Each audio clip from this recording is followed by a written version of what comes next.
The Bhagavad Gita explains that the conditioned soul is struggling under the influence of material nature because the senses, mind, and intelligence have become contaminated by material desires.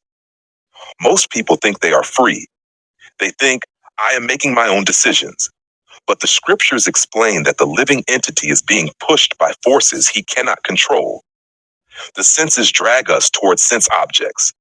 The mind constantly accepts and rejects. One moment it wants one thing, the next moment something else.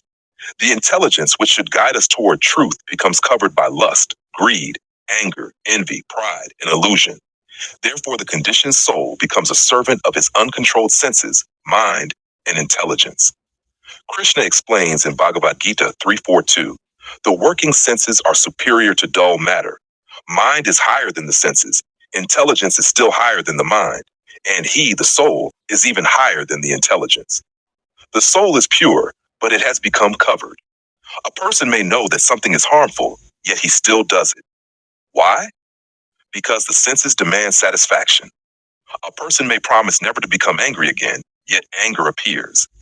A person may promise never to commit sinful activities again, yet falls back into the same habits. This demonstrates the weakness of the conditioned state.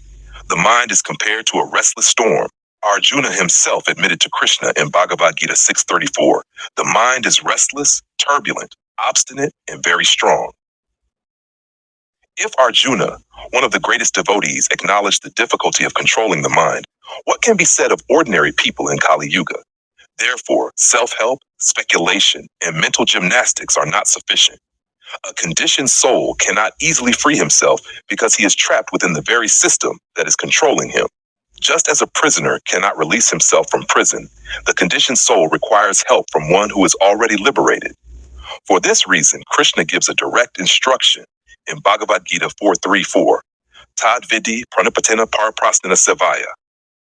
Just try to learn the truth by approaching a spiritual master. Inquire from him submissively and render service unto him.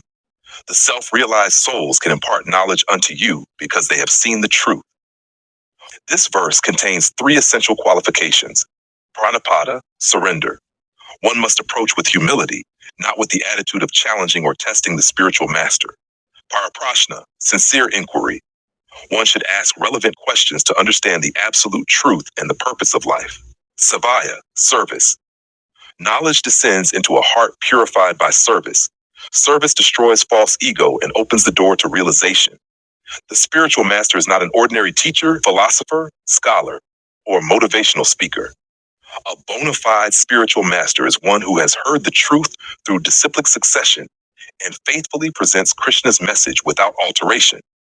He does not manufacture a new philosophy. He repeats what Krishna has spoken. Srila Prabhupada often explained that a bona fide spiritual master is like a transparent medium. Just as a clear glass transmits sunlight without distortion, the Guru transmits Krishna's teachings without personal interpretation. By hearing from such a spiritual master, the intelligence becomes purified. When intelligence becomes purified, it can control the mind. When the mind is controlled, the senses become controlled. And when the senses are controlled, the soul gradually awakens to its original Krishna consciousness. The process is therefore, uncontrolled senses lead the soul into illusion. Purified intelligence controls the mind. The spiritual master purifies the intelligence through transcendental knowledge. Krishna in the heart gives further guidance. The disciple advances in devotional service. The coverings of Maya are gradually removed. Real freedom begins. The conclusion of all Vedic wisdom is that the conditioned soul cannot save himself by his own strength.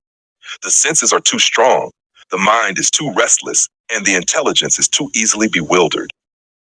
Therefore, the greatest fortune in human life is to come in contact with a bona fide spiritual master, hear from him submissively, render service, follow his instructions, chant the holy names of Krishna, and revive one's forgotten relationship with the Supreme Lord. Then the soul is no longer a servant of the senses, mind, and intelligence. He becomes the servant of Krishna. And in that service, he finds real knowledge, real peace, and real happiness.